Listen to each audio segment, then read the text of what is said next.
बर देखी कैले विवाह, बर देखी कैले विवाह, भीतरी के मरम न जनली हो बेटी, किस्मत लिखे भगवान,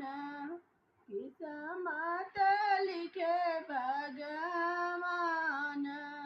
भरत घर देखी बाबा मोर लगन सोचायो, बर देखी कैले विवाह, भीतरी के मरम न जनली हो बेटी, किस्मत